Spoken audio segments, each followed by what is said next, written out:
नमस्कार, न्यूज 21 देख रहे हैं आप और मैं हूं आपके साथ अखिल। उत्तर प्रदेश की बड़ी खबरों में बात करेंगे। जिले के कड़ाधाम थाना क्षेत्र अंतर्गत दुबाना गांव निवासी मयंक दुबे की एक भीषण सड़क हादसे में दर्दनाक मृत्यु हो गई। मयंक के सिराथू स्थित एक निजी अस्पताल में कंपाउंडर के पद पर कार्यरत थे। देर रात वे डॉक्टर रोहित के साथ कार से मंझनपुर जा रहे थे, तभी कोरई और एआरटीओ ऑफिस के बीच तेज रफ्तार सीमेंट लदे टैंकर ने उनकी कार को टक्कर मार दी। टक्कर इतनी जोरदार थी कि टैंकर कार को करीब 100 मीटर तक घसीटता चला गया। हादसे में मयंक की मौके पर ही मृत्यु हो गई, जबकि डॉक्टर रोहित गंभीर रूप से घायल हो गए। कोरई चौकी पुलिस ने मौके पर पहुंचकर दोनों को अस्पताल पहुंचाया, जहां मयंक को मृत घोषित कर दिया गया। टैंकर चालक और खलासी फरार है। परिजनों और ग्रामीणों ने दोषी चालक की गिरफ्तारी की मांग की है। कौशाम्बी से जयगम रिजवी की रिपोर्ट।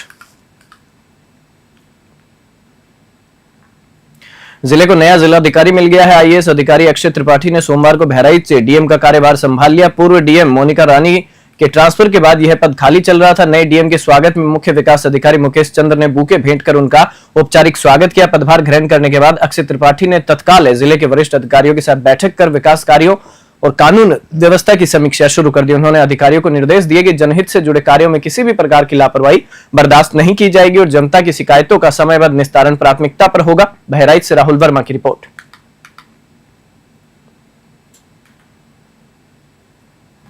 जिले के कोतवाली केसरगंज क्षेत्र में लखनऊ बहराइच हाईवे पर एक भीषण सड़क हादसा हो गया। लखनऊ से बहराइच आ रही एक कार को तेज रफ्तार अज्ञात वाहन ने जोरदार टक्कर मार दी, जिससे कार सवार 2 लोगों की मौके पर ही मृत्यु हो गई। हादसा इतना जबरदस्त था कि वाहन बुरी तरह क्षतिग्रस्त हो गए।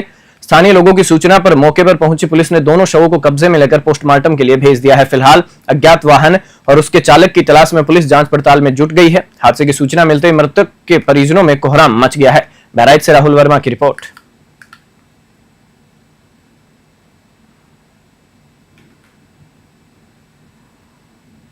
महाराजपुर इलाके में ज्वेलर से लूटपाट के मामले में पुलिस ने बड़ी कार्रवाई करते हुए बीती रात हाफ एनकाउंटर के बाद एक लुटेरे को गिरफ्तार कर लिया। दरअसल दुकान बंद कर घर लौट रहे ज्वेलर को 2 बाइकों पर सवार 6 बदमाशों ने रोक लिया। बदमाशों ने मारपीट कर व्यापारी से 3.5 लाख के जेवरात और 40,000 नगद लूट लिए। घटना के बाद पुलिस ने तत्काल मामला दर्ज कर बदमाशों की तलाश शुरू की थी। पुलिस की सख्त कार्रवाई के चलते एक लुटेरा गिरफ्तार हुआ है, जबकि बाकी आरोपियों की तलाश अभी जारी है। पुलिस अधिकारियों ने बताया कि जल्द ही पूरे गिरोह को पकड़ लिया जाएगा। घटना के बाद से व्यापारियों में रोष है और वे कड़ी सुरक्षा की मांग कर रहे हैं। कानपुर से विशाल सैनी की रिपोर्ट।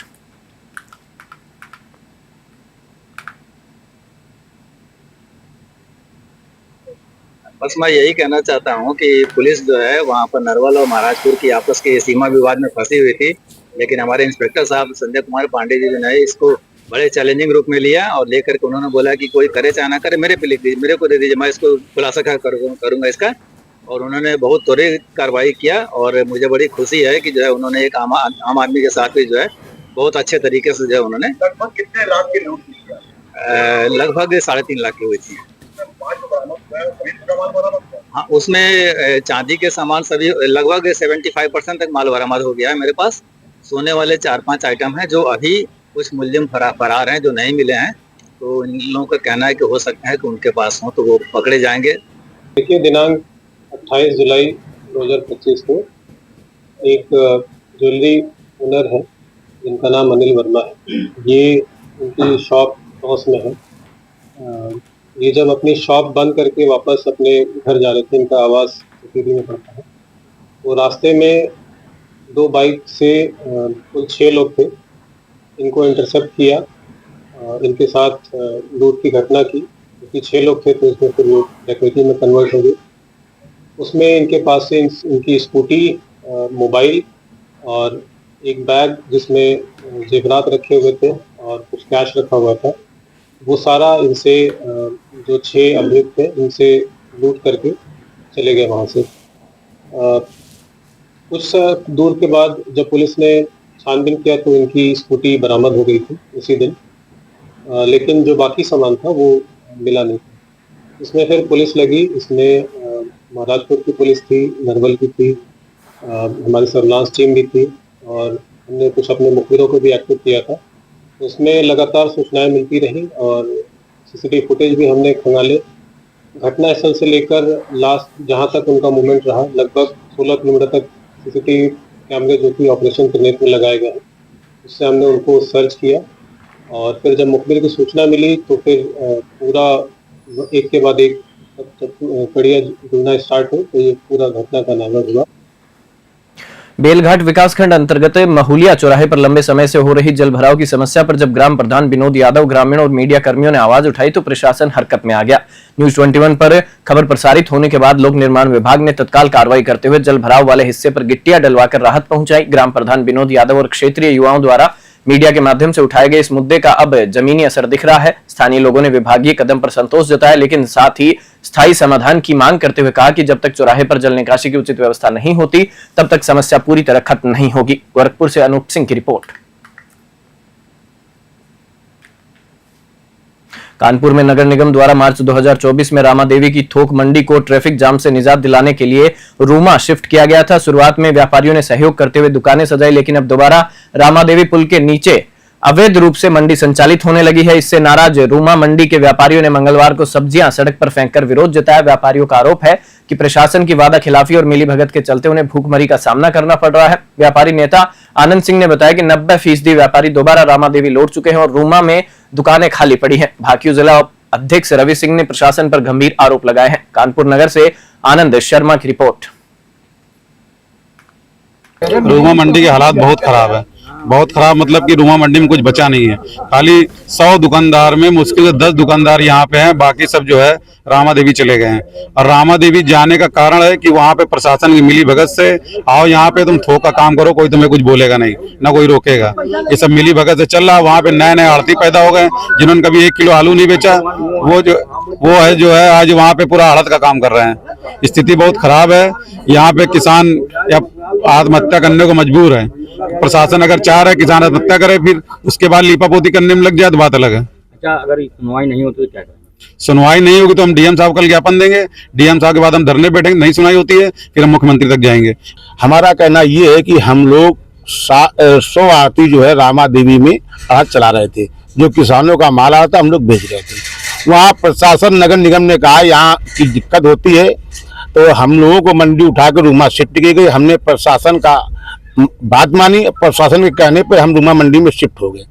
अब हमारे साथ अनदेखी ये हो रही है कि जो फुटगर मंडी वहाँ रामा देवी शिफ्ट की गई थी, वहाँ प्रशासन चकेरी खुलेआम वहाँ वसूली हो रही है। वसूली पैसा ले करके वहाँ फुटगर मंडी की जगह पे वहाँ थोक लगवा रहा है। जो फुटगर काम करने वाले थे वो थोक माल बेच रहे हैं। और यहाँ जो हम लोग पुराने आरती आए हैं, हम लोग बिल्कुल बेकार हो चुके हैं, बेहतर हो चुके हैं। घर परिवार चलाने में दिक्कत है। शहर में रात के समय ड्रोन उड़ने की खबरों को लेकर जारी रहस्य पर पुलिस ने बड़ा खुलासा किया है। एसपी सिटी शंकर प्रसाद ने बताया कि कुछ अराजक तत्व लोगों के भय और भ्रम का फायदा उठाकर टॉय ड्रोन उड़ाकर अफवाहें फैला रहे हैं।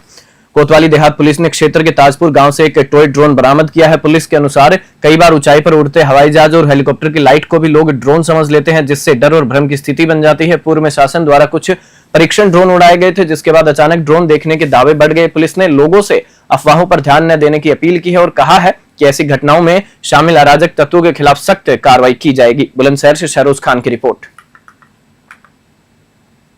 को ग्राम ताजपुर से सूचना मिली कि वहाँ कुछ लोगों ने संदिग्ध ड्रोन देखे हैं उड़ते हुए। इस सूचना पे तत्काल पुलिस टीम ने पहुंचकर मौके की छानबीन की। छानबीन के दौरान जो उपकरण बरामद हुए हैं वो एक तरह का खिलौना ड्रोन है, जो कि मार्केट में 600-700 रुपये में मिलता है और इसको आमतौर पे बच्चे यूज़ करते हैं। और ये खिलौना ड्रोन जो है ये आप देखें, ये इस टाइप का छोटा सा जो होता है और इसमें कोई कैमरा नहीं होता है। ये सिर्फ एक खेलने की विषय वस्तु है और इसको आमतौर पे बच्चे जो है मार्केट से ख़रीदकर और आसपास के जो गांव हैं या कस्बा देहात में है उसमें उड़ाया जाता है। ये किसी भी प्रकार का जो वास्तविक ड्रोन होता है, जो कैमरे से युक्त होते हैं, उस तरह का ड्रोन नहीं है। यह भी अफवाह फैलाई जा रही है कि रात्रि में चोरों और नकबजनों द्वारा इस ड्रोन का इस्तेमाल कर चोरी और नकबजनी की घटना को अंजाम दिया जा रहा है, जो कि सरासर जो है भ्रामक है और इसमें कोई तथ्य नहीं है। ये बिल्कुल एक तरह का खिलौना ड्रोन है। मौके पे जब कोतवाली देहात की पुलिस टीम ग्राम ताजपुर में पहुंची तो उसने मौके से ये खिलौना ड्रोन बरामद किया है। मेरी बुलंदशहर की समस्त सम्मानित जनता से अपील है कि इस तरह के ड्रोन उड़ने की अफवाहों के झांसे में मत आएँ। आमतौर पे रात्रि के समय जो ड्रोन उड़ाए जा रहे हैं ये मुख्य रूप से खिलौना ड्रोन ही है। जिले के केसरगंज क्षेत्र स्थित बसेहरी बुजुर्ग साधन सहकारी समिति पर खाद की भारी किल्लत को लेकर गुरुवार को भारतीय किसान यूनियन के पदाधिकारियों और किसानों ने जमकर हंगामा किया। आक्रोशित किसानों ने समिति पर खाद वितरण में अनियमितता का आरोप लगाते हुए वहां मौजूद सचिव को कमरे में बंद कर ताला जड़ दिया। यूनियन नेताओं का आरोप है कि खाद समय पर उपलब्ध नहीं कराई जा रही और अधिकारी किसानों की शिकायतों पर कोई ध्यान नहीं दे रहे। मौके पर मौजूद किसानों ने चेतावनी दी कि यदि जल्द खाद की आपूर्ति नहीं हुई तो उग्र आंदोलन किया जाएगा। बहराइच से राहुल वर्मा की रिपोर्ट। हमारी सोसाइटी जो है बसेहरी बुजुर्ग के नाम से करई बिहार में, जहाँ मैं इस समय उपस्थित हूँ, मेरे साथ में कम से कम 100-150 किसान हैं। किसी भी किसान को खाद नहीं मिल पा रही है, न DAP है न यूरिया है। और इस विभाग के जो भी अधिकारी हैं, जिला कृषि अधिकारी हैं, CRO साहब हैं, जो भी अधिकारी हैं, इनको फ़ोन मिलाया जा रहा है, ये लोग फ़ोन काट दे रहे हैं, खाद नहीं मिल रही। इस दशा में हमने सचिव महोदय को, जो सचिव महोदय यहाँ मिले हैं, इनको हमने ताले के अंदर बंद कर। दुर्गागंज पुलिस चौकी परिसर में सावन मास के पावन अवसर पर जय मां दुर्गा स्वयंसेवी संस्थान द्वारा विशाल भंडारे का आयोजन किया गया। इस आयोजन में सैकड़ों की संख्या में श्रद्धालुओं ने पहुंचकर प्रसाद ग्रहण किया और भगवान भोलेनाथ के जयकारों से वातावरण को भक्तिमय बना दिया। श्रद्धालु भोले बाबा के भजनों पर झूमते नजर आए। संस्था के संस्थापक विनोद कुमार ने बताया कि हर वर्ष की भांति इस वर्ष भी यह आयोजन भक्ति भाव और जन सेवा की भावना से किया गया। इस आयोजन में मुख्य भूमिका चौकी प्रभारी अमित कुमार सिंह और समस्त चौकी स्टाफ का सहयोग रहा। आयोजन को सफल बनाने में स्थानीय नागरिकों का भी अहम योगदान रहा। आयोजन शांतिपूर्ण और श्रद्धा से पूर्ण माहौल में संपन्न हुआ। प्रतापगढ़ से गणेश राय की रिपोर्ट। जिले के पयागपुर थाना क्षेत्र अंतर्गत गुरुवार को एक युवक रेलवे ट्रैक पर दर्दनाक हादसे का शिकार हो गया। जानकारी के अनुसार महंगी पूर्वा द इमलियागंज निवासी छोटू यादव को ग्राम झाला के पास रेल पटरी पर बैठा था। प्रत्यक्षदर्शियों के अनुसार कई राहगीरों ने उसे ट्रैक से हटने की चेतावनी दी, लेकिन उसने अनसुना कर दिया। इसी दौरान अचानक ट्रेन आ गई और छोटू समय रहते हट नहीं सका। ट्रेन की चपेट में आने से उसके दोनों पैर कट गए। स्थानीय लोगों ने तुरंत उसे पयागपुर सामुदायिक स्वास्थ्य केंद्र पहुंचाया, जहां से हालत गंभीर होने पर जिला अस्पताल बहराइच रेफर कर दिया गया। घटना की जानकारी मिलते ही जीआरपी मौके पर पहुंची और जांच शुरू कर दी। ग्रामीणों ने इस हादसे को लापरवाही का दुखद परिणाम बताया है। बहराइच से राहुल वर्मा की रिपोर्ट। हमीरपुर मुख्यालय से होकर बहने वाली यमुना और बेतवा नदियों का जलस्तर खतरे के निशान को पार कर गया है। कोटा बैराज, माता टीला और लहचूरा बांध से भारी मात्रा में छोड़े गए पानी के कारण नदियों का जलस्तर तेजी से बढ़ रहा है। स्थिति की गंभीरता को देखते हुए जिला प्रशासन अलर्ट मोड में आ गया है। निचले इलाकों में मुनादी कराकर लोगों को सतर्क किया जा रहा है। जिला अधिकारी घनश्याम मीना ने मौके पर पहुंचकर दोनों नदियों के तटबंधों का निरीक्षण किया और राहत बचाव कार्यों की तैयारियों का जायजा लिया। प्रशासन द्वारा बाढ़ संभावित क्षेत्रों में सुरक्षित स्थानों की पहचान कर ली गई है और लोगों को समय पर शिफ्ट करने की व्यवस्था भी की जा रही है। राहत शिविर, नावे, मेडिकल टीम और आपात संपर्क नंबर सक्रिय कर दिए गए हैं ताकि किसी भी आपदा से समय रहते निपटा जा सके। हमीरपुर से कुलदीप सिंह की एक खास रिपोर्ट देखिए।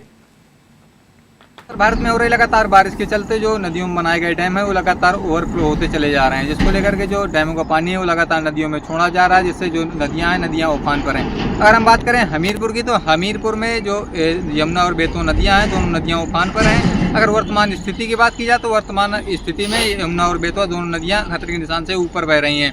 दोनों नदियों का पानी लगातार रिहायशी इलाकों में घुसता चला जा रहा है, जिसको लेकर के जो निचले इलाके के लोग हैं वो पलायन करने के लिए मजबूर होते चले जा रहे हैं। अगर बात करें जिला प्रशासन की, तो जिला प्रशासन द्वारा लगातार स्थलीय निरीक्षण किया जा रहा है, लोगों से उनका हालचाल जाना जा रहा है। साथ ही जो डीएम घनश्याम मीणा उनके द्वारा भी नदियों का निरीक्षण किया जा रहा है। साथ ही जो बाढ़ से प्रभावित होने वाले लोग हैं उनके लिए भी पुख्ता इंतजाम किए गए हैं। अगर बात करें शासन की, तो शासन के जल शक्ति मंत्री जो स्वतंत्र देव सिंह हैं उन्होंने भी बीते दिनों हमीरपुर का दौरा कर बाढ़ से प्रभावित होने वाले लोगों के हालचाल भी जाने थे। अगर बात करें जो बाढ़ से प्रभावित होने वाले लोग हैं उनके लिए भी खास इंतजाम किए गए, जिसमें उनके खाने और रहने के भी इंतजाम किए गए हैं। हमीरपुर से कुलदीप सिंह, न्यूज़ 21। बुलेटिन में फिलहाल इतना ही। आप देखते रहिए न्यूज़ 21।